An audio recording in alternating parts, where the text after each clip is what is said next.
আকাশবাণী কলকাতা স্থানীয় সংবাদ পড়ছি সুদীপ বসু। প্রথমে বিশেষ বিশেষ খবর। নিট পরীক্ষার প্রশ্নপত্র ফাঁসের ঘটনায় কড়া ব্যবস্থা নেওয়া হয়েছে এবং অভিযুক্তরা বর্তমানে জেলে রয়েছে বলে এক ভিডিও বার্তায় প্রধানমন্ত্রী নরেন্দ্র মোদী জানিয়েছেন। প্রধানমন্ত্রীর ঘোষণার পরই দিল্লির রাউস অ্যাভিনিউ আদালতে গঠন করা হয়েছে ফাস্ট ট্র্যাক কোর্ট। নিট বিক্ষোভের নামে রাজ্যে অশান্তি পাকানোর কোনো রকম চেষ্টা বরদাস্ত করা হবে না বলে রাজ্য সরকার জানিয়েছে। রাজ্যে এবার থেকে পুরো পঞ্চায়েত প্রধানরা জন্ম মৃত্যুর শংসাপত্র দিতে পারবেন না বলে সরকার সিদ্ধান্ত নিয়েছে। মালদার বৈষ্ণবনগরে এক বিএসএফ জওয়ানের গুলিতে প্রাণ হারিয়েছেন 2 জওয়ান, আহত 1। চিরাচরিত ধর্মীয় আচার আচরণের মধ্য দিয়ে আজ পালিত হচ্ছে উল্টো রথ। রাজ্যে যুব ক্রীড়া দপ্তরের সব পরিষেবাকে এক ছাতার তলায় আনতে সমন্বিত একটি ডিজিটাল প্ল্যাটফর্ম চালু করা হচ্ছে। আসছি বিস্তারিত সংবাদে। নিট পরীক্ষার প্রশ্নপত্র ফাঁসের ঘটনায় কড়া ব্যবস্থা নেওয়া হয়েছে এবং অভিযুক্তরা বর্তমানে জেলে রয়েছে বলে জানিয়েছেন প্রধানমন্ত্রী নরেন্দ্র মোদী। গতরাতে এক ভিডিও বার্তায় তিনি জানান, গত 2.5 মাসে এ বিষয়ে একাধিক পদক্ষেপ করেছে সরকার। শিক্ষার্থীদের যাতে শিক্ষাবর্ষ নষ্ট না হয় তা নিশ্চিত করাই সরকারের প্রথম দায়িত্ব ছিল, তাই দ্রুত পরীক্ষা নেওয়া অত্যন্ত জরুরি হয়ে পড়ে। প্রধানমন্ত্রী বলেন, প্রশ্নপত্র ফাঁস হয়ে যাওয়া কোনো ছোটখাটো বিষয় নয়। লক্ষ লক্ষ পরীক্ষার্থী এবং তাদের অভিভাবকদের জন্য এটি অত্যন্ত কষ্টদায়ক। তিনি আরও জানান, দোষীদের দ্রুত শাস্তির লক্ষ্যে সরকার ফাস্ট ট্র্যাক আদালত গড়ার জন্য একটি প্রস্তাব তৈরি করতে বলেছিল। সংশ্লিষ্ট বিভাগগুলি তাদের কাজ শেষ করে সেই খসড়া জমা দিয়েছে। मैं जानता हूं कि पेपर लीक ये कोई मामूली विषय नहीं है।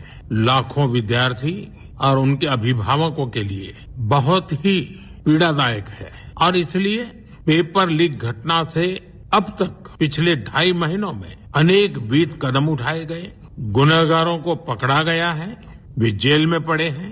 हमारा सबसे महत्वपूर्ण जिम्मा था कि विद्यार्थियों का 1 वर्ष बर्बाद न हो।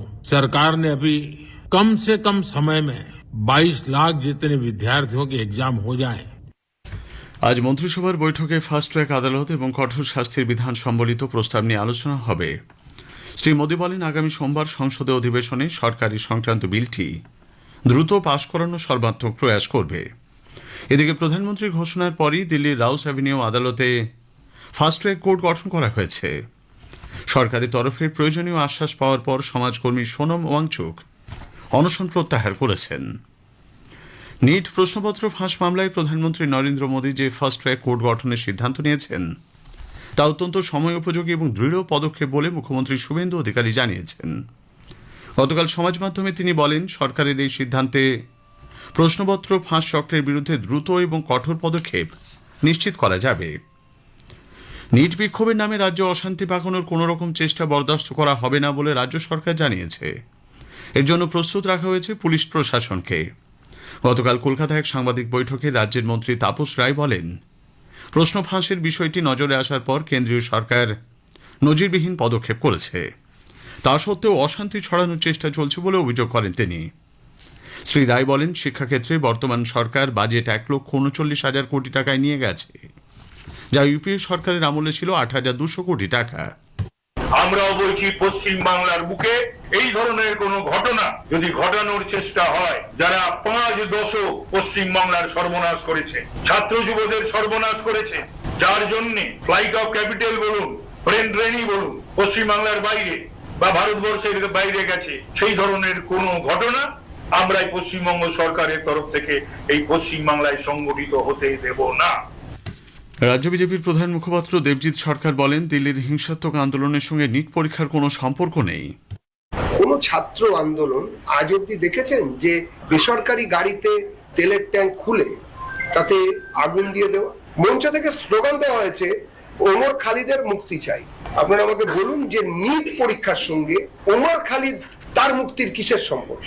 দেশের যশস্বী প্রধানমন্ত্রী সম্পর্কে, ঐতিহ্যবাহী দেশের যে কোনো বিষয় সম্পর্কে ওই জায়গা থেকে ন্যাক্কারজনক নোংরা স্লোগান উঠছে, তার রিল তৈরি হচ্ছে। রাজ্যে এবার থেকে পুরো পঞ্চায়েত প্রধানরা জন্ম মৃত্যুর শংসাপত্র দিতে পারবেন না। সরকারি আধিকারিকদের তা দেবেন বলে মুখ্য সচিব মনোজ আগরওয়াল জানিয়েছেন। নবান্নে গতকাল এক সাংবাদিক বৈঠকে তিনি বলেন, স্বাস্থ্য দপ্তর গোটা রাজ্যে আধিকারিকদের দায়িত্ব ভাগ করে বিজ্ঞপ্তি প্রকাশ করবে। প্রথম তো আমরা প্রত্যেক মানুষকে বলতে চাই এটা এক্সারসাইজ হচ্ছে পিউরিফিকেশন করার জন্য। এটা কারো কোনো প্রবলেম হবে না, কিছু হবে না। যে ঠিক মতন বার্থ সার্টিফিকেট পেয়েছেন ওদের কোনো শঙ্কা নেই, কোনো ভয় নেই, কোনো অ্যাপ্রিহেনশন নেই। যে গন্ডগোল করেছেন ওটা আইনগতভাবে যেটা আছে অ্যাকশন হবে। আগে যেটা ছিল সব সার্টিফিকেট গভর্নমেন্ট এমপ্লয়ি ইস্যু করতো। 1997 পরে গ্রাম প্রধান ইস্যু করতে আরম্ভ করলো জিপি এরিয়াতে। আর 2000-এ ওরা আবার এটা অ্যামেন্ডমেন্ট করিয়ে যে ডিস্ট্রিক্ট ম্যাজিস্ট্রেট পাওয়ার ছিল ইয়া হসপিটাল থেকে ইস্যু হতো, ওটা নিয়ে গেছে at the level of chairman municipality and mayor of municipal corporation. মুখ্য সচিব আরও জানান, রাজ্য সরকার ভুয়ো জন্ম ও মৃত্যুর শংসাপত্র চিহ্নিত করতে বিশেষ অভিযান শুরু করেছে। জন্ম মৃত্যুর নথিভুক্তিকরণকে স্বচ্ছ নির্ভুল করতে জেলা থেকে ব্লক, পুরসভা থেকে পঞ্চায়েত স্তর পর্যন্ত একযোগে তথ্য যাচাই ও শুদ্ধিকরণের কাজ চলবে। এদিকে মুখ্য সচিবের নির্দেশের পরে রাজ্যের বিভিন্ন প্রান্তে পুর নিগম, পুরসভা এবং পঞ্চায়েতগুলিতে হানা দেয় পুলিশ। খতিয়ে দেখা হয় জন্ম মৃত্যুর রেজিস্টার। বেশ কয়েকটি জায়গায় রেজিস্টার বাজেয়াপ্ত করা হয়েছে বলেও খবর। রাজ্যের নতুন বিজেপি সরকার উত্তরবঙ্গে পর্যটন, ক্রীড়া ও শিল্পের পরিকাঠামো উন্নয়নের উপর বিশেষ জোর দিচ্ছে। বিধানসভায় গতকাল উত্তরবঙ্গ উন্নয়ন দপ্তরের বাজেটের উপর আলোচনার জবাবি ভাষণে দপ্তরের মন্ত্রী নিশীথ প্রামাণিক জানান, উত্তরবঙ্গের সর্বাঙ্গীন উন্নয়নই বর্তমান সরকারের অন্যতম অগ্রাধিকার। তাঁর দাবি, মাত্র 81 দিনের মধ্যেই মুখ্যমন্ত্রী 7 বার উত্তরবঙ্গ সফর করে প্রশাসনিক বৈঠক করেছেন, যা এই অঞ্চলের প্রতি সরকারের বিশেষ গুরুত্বের প্রমাণ। পর্যটনকে উত্তরবঙ্গের অর্থনীতির অন্যতম চালিকা শক্তি হিসেবে উল্লেখ করে নিশীথবাবু জানান, সান্দাকফু সহ বিভিন্ন পর্যটন কেন্দ্রে পর্যটকদের জন্য কন্টেনার হোম নির্মাণের উদ্যোগ নেওয়া হয়েছে। পাশাপাশি যানজট কমাতে আধুনিক হাইড্রোলিক গাড়ি পার্কিং ব্যবস্থাও গড়ে তোলা হবে। রাজ্যের মুখ্য সচিব হিসেবে মনোজ কুমার আগরওয়ালের কার্যকালের মেয়াদ আরও 6 মাস বেড়েছে। রাজ্য সরকারের আবেদনের ভিত্তিতে এই প্রস্তাবে অনুমোদন দিয়েছে কেন্দ্র। উল্লেখ্য, 1990 ব্যাচের আইএএস মনোজ কুমার আগরওয়ালের মুখ্য সচিব পদের মেয়াদ শেষ হওয়ার কথা ছিল এই মাসের 31 তারিখ। প্রধানমন্ত্রী নরেন্দ্র মোদী রবিবার 26শে জুলাই আকাশবাণীতে মন কি বাত অনুষ্ঠানে দেশ বিদেশের মানুষের সঙ্গে তাঁর চিন্তাভাবনা ভাগ করে নেবেন। এটি হবে মাসিক এই বেতার অনুষ্ঠানের 136তম পর্ব। আকাশবাণী ও দূরদর্শনের সবকটি চ্যানেলে সকাল 11টা থেকে এই অনুষ্ঠান শোনা যাবে। স্থানীয় সংবাদ শুনছেন আকাশবাণী কলকাতা কেন্দ্র থেকে। মালদার বৈষ্ণবনগরের বিএসএফ এর 17 মাইল সেক্টর হেডকোয়ার্টারে এক জওয়ানের গুলিতে 2 বিএসএফ জওয়ান প্রাণ হারিয়েছেন। গুরুতর জখম আরও একজন। জানা গিয়েছে, বিএসএফ এর 119 নম্বর ব্যাটালিয়নের এক জওয়ান হঠাৎই 71 নম্বর ব্যাটালিয়নের জওয়ানদের উপর গুলি চালায়। ঘটনাস্থলে মৃত্যু হয় 2 জওয়ানের। নিহত অজয় কুমার সিং এবং আম্বাদা সুরেশ দুর্গু যথাক্রমে বিহার ও মহারাষ্ট্রের বাসিন্দা। ঘটনায় গুরুতর জখম হয়েছেন হুগলির বাসিন্দা বিকাশ শর্মা। অভিযুক্ত বিএসএফ জওয়ানকে আটক করা হয়েছে বলে খবর। উত্তর 24 পরগনার ব্যারাকপুর মহকুমার অন্তর্গত কামারহাটির প্রবর্তক জুট মিল লিমিটেড এবং জগদ্দল এরিয়ার এআই চাপদানি ইন্ডাস্ট্রিজ লিমিটেড আগামী সোমবার থেকে খুলে যাচ্ছে। গতকাল কলকাতার নিউ সেক্রেটারিয়েট বিল্ডিংয়ে রাজ্য সরকার এবং ওই 2 সংস্থার আধিকারিক ও শ্রমিক সংগঠনগুলির প্রতিনিধিদের মধ্যে এক ত্রিপাক্ষিক বৈঠকে এই সিদ্ধান্ত হয়। উপস্থিত ছিলেন রাজ্যের শ্রমমন্ত্রী অর্জুন সিং এবং বিশেষ শ্রম কমিশনার আশিস সরকার। আজ উল্টো রথ। মাসির বাড়িতে 8 দিন থাকার পর নবম দিনে শ্রী জগন্নাথ দেব, বলরাম ও সুভদ্রা ফিরে আসবেন তাদের নিজ নিজ মন্দিরে। রীতি মেনে পুজো অর্চনার পর অসংখ্য ভক্ত পুণ্যার্থী রথের রশিতে টান দেবেন। ওড়িশার পুরী জগন্নাথ দেবের রথের পাশাপাশি হুগলির মাহেশ, গুপ্তিপাড়া, পূর্ব মেদিনীপুরের মহিষাদল, বাঁকুড়ার বিষ্ণুপুর, নদিয়ার মায়াপুর ও কলকাতার ইস্কন, কোচবিহারের মদনমোহন মন্দিরের উল্টো রথযাত্রায় ব্যাপক জনসমাগম হয়। মহানায়ক উত্তম কুমারের প্রয়াণ বার্ষিকী আজ রাজ্য জুড়ে যথাযোগ্য মর্যাদার সঙ্গে পালন করা হচ্ছে। এ উপলক্ষে রাজ্য সরকারের তরফে কেওড়াতলা মহাশ্মশানে তার মূর্তিতে মালা দিয়ে শ্রদ্ধা জানাবেন মুখ্যমন্ত্রী শুভেন্দু অধিকারী। এরপর তিনি ভবানীপুরের শিল্পীর বাড়িতে গিয়ে মহানায়কের প্রতি শ্রদ্ধা জানাবেন। তথ্য সংস্কৃতি প্রতিমন্ত্রী পূর্ণিমা চক্রবর্তী দক্ষিণ কলকাতার টালিগঞ্জ এবং উত্তর কলকাতার আহিরি টোলায় মহানায়কের মূর্তিতে মালা দিয়ে শ্রদ্ধা জানাবেন। সক্রিয় মৌসুমী অক্ষরেখার প্রভাবে আজও এ রাজ্যের বেশ কিছু জেলায় ভারী বৃষ্টির পূর্বাভাস রয়েছে। কলকাতা ও আশেপাশের এলাকায় গতরাত থেকে বৃষ্টি চলেছে। যুব ক্রীড়া দপ্তরের সমস্ত পরিষেবাকে এক ছাতার তলায় আনতে রাজ্যের ক্রীড়াবিদদের জন্য সমন্বিত একটি ডিজিটাল প্ল্যাটফর্ম চালু করা হবে। বিধানসভায় যুব কল্যাণ ও ক্রীড়া দপ্তরের বাজেটে জবাবি ভাষণে বিভাগীয় মন্ত্রী ইন্দ্রনীল খাঁ একথা জানিয়েছেন। স্থানীয় সংবাদ শেষ হল। আকাশবাণী খবর পড়ছি রক্তিম ভট্টাচার্য। এখনকার বিশেষ খবর হল, প্রধানমন্ত্রী নরেন্দ্র মোদী বলেছেন, নিট পরীক্ষার প্রশ্নপত্র ফাঁসের ঘটনার প্রেক্ষিতে ফাস্ট ট্র্যাক আদালত গঠনের বিষয়ে খসড়া প্রস্তাব তাঁর কাছে জমা পড়েছে। মন্ত্রিসভা আজ এ নিয়ে আলোচনায় বসবে। সমাজকর্মী সোনাম ওয়াংচুক কেন্দ্রীয় মন্ত্রী জেপি নাড্ডা এবং জিতেন্দ্র সিংয়ের উপস্থিতিতে তার অনশন প্রত্যাহার করে নিয়েছেন। অপপ্রচার ছড়ানোর অভিযোগে পাকিস্তান ভিত্তিক 480টি সোশ্যাল মিডিয়া হ্যান্ডেল বন্ধ করেছে দিল্লি পুলিশ। রোমানিয়া সফররত রাষ্ট্রপতি দ্রৌপদী মুর্মু আজ সেদেশের প্রধানমন্ত্রী ইলি বোলোজানের সঙ্গে বৈঠকে মিলিত হবেন। দুদেশের মধ্যে বিভিন্ন ক্ষেত্রে সহযোগিতা প্রসারের লক্ষ্যে 3টি চুক্তি স্বাক্ষরিত। মার্কিন যুক্তরাষ্ট্র ভারত সহ 17টি দেশ থেকে পণ্য আমদানির উপর 10% শুল্ক আরোপ করেছে। আজ উল্টো রথ, পুরীতে ঐতিহ্যবাহী বহুদা যাত্রা উপলক্ষে প্রস্তুতি তুঙ্গে। স্কটল্যান্ডের গ্লাসগোতে এক বর্ণাঢ্য উদ্বোধনী অনুষ্ঠানের মধ্য দিয়ে 23তম কমনওয়েলথ গেমস শুরু হয়েছে। আসছি বিস্তারিত খবরে। প্রধানমন্ত্রী নরেন্দ্র মোদী বলেছেন, নিট পরীক্ষার প্রশ্নপত্র ফাঁসের ঘটনার পর গত 2.5 মাসে বেশ কিছু পদক্ষেপ নেওয়া হয়েছে। দোষীদের গ্রেপ্তার করা হয়েছে, তারা এখন কারাবন্দী। গতরাতে এক ভিডিও বার্তায় প্রধানমন্ত্রী বলেন, পরীক্ষার্থীদের শিক্ষাবর্ষ যাতে নষ্ট না হয় তা নিশ্চিত করা ছিল সরকারের প্রধান দায়িত্ব এবং সেজন্য অবিলম্বে পরীক্ষা আয়োজন করা অত্যন্ত জরুরি হয়ে পড়ে। প্রধানমন্ত্রী জানান, গতকাল তিনি সংশ্লিষ্ট দপ্তরগুলিকে ফাস্ট ট্র্যাক আদালত গঠনের বিষয়ে একটি খসড়া তৈরির নির্দেশ দিয়েছিলেন। সে সংক্রান্ত খসড়া রাতেই তার কাছে জমা পড়েছে। এ নিয়ে আজ মন্ত্রিসভায় আলোচনা হবে। फास्ट ट्रैक कोर्ट के लिए विभागों को निर्देश दिए थे। विभागों ने लगातार मेहनत करके देर रात मुझे मुसद्दा भी दे दिया। फास्ट ट्रैक कोर्ट और कठोर सजा के प्रावधान के साथ का ये मुसद्दा कैबिनेट में चर्चा होगी। कैबिनेट के साथियों के सुझाव के बाद उसका अंतिम रूप दिया जाएगा और सोमवार से जल्द उस बिल को सदन में पारित कराने का प्रयास किया जाएगा। পরীক্ষা সংক্রান্ত দুর্নীতি রোধ আইন 2024-এর আওতায় দায়ের হওয়া মামলাগুলির শুনানির জন্য দিল্লি হাইকোর্ট ফাস্ট ট্র্যাক আদালত গঠন করেছে।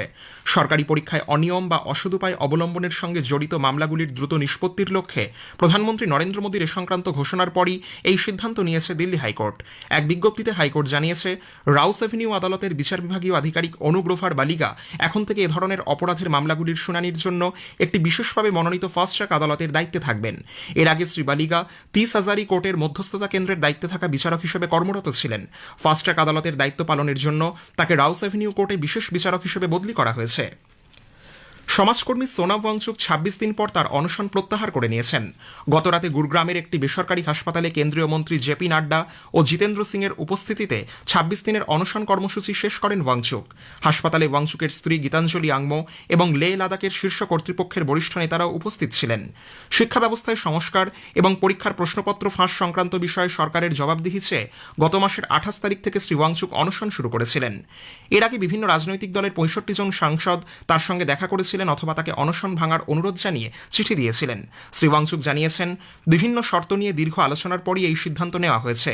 কোথাও কোনো ধরনের হিংসাত্মক ঘটনা যাতে না ঘটে সেজন্য তিনি সকলকে অত্যন্ত সতর্ক থাকার আহ্বান জানিয়েছেন।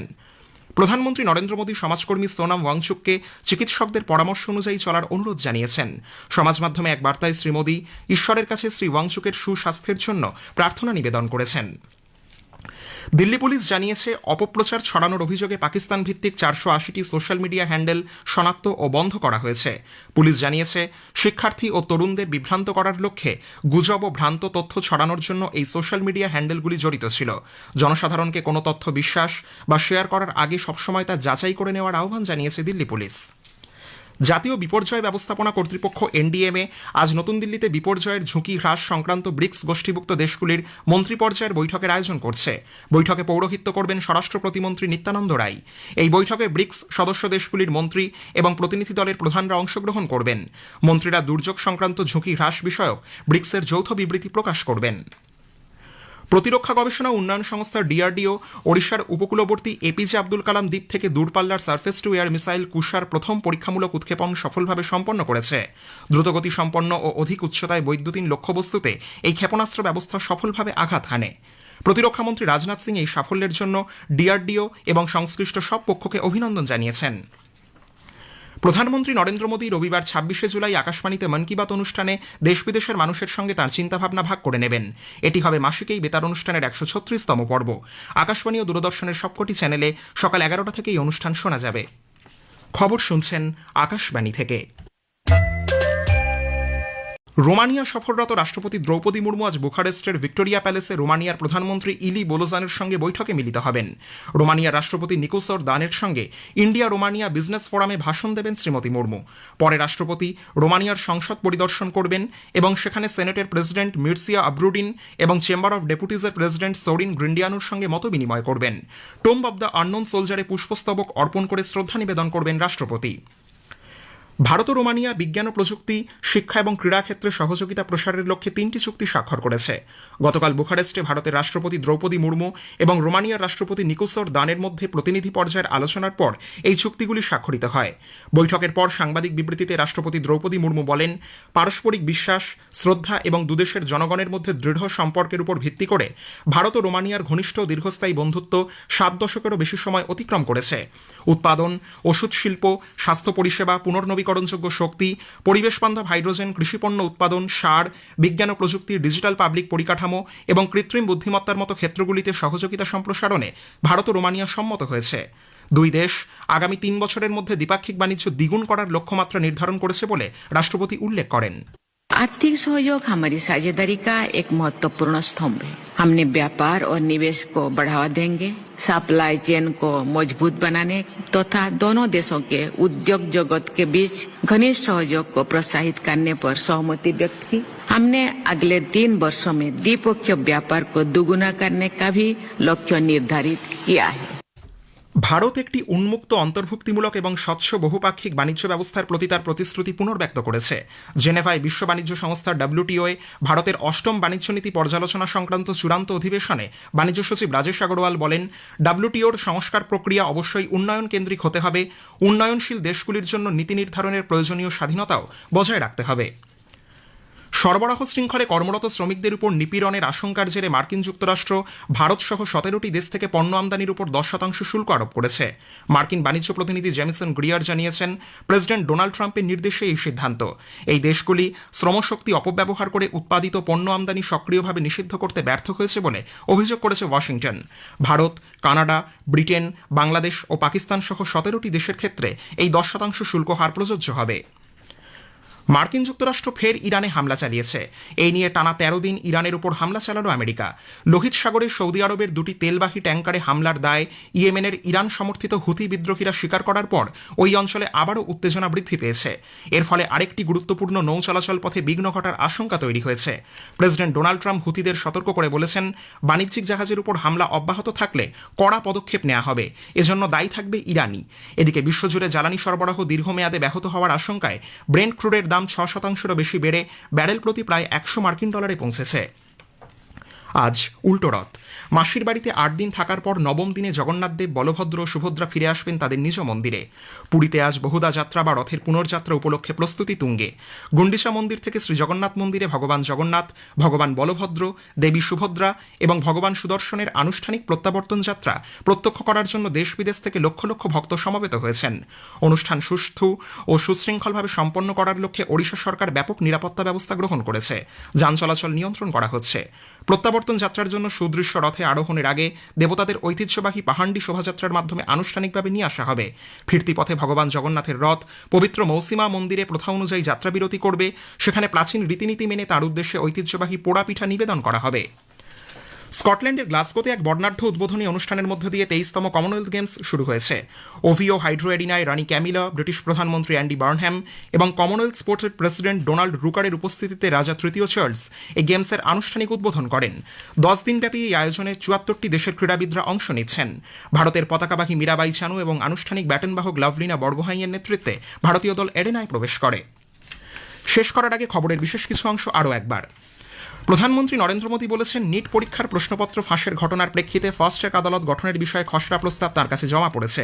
মন্ত্রিসভা আজ এ নিয়ে আলোচনায় বসবে।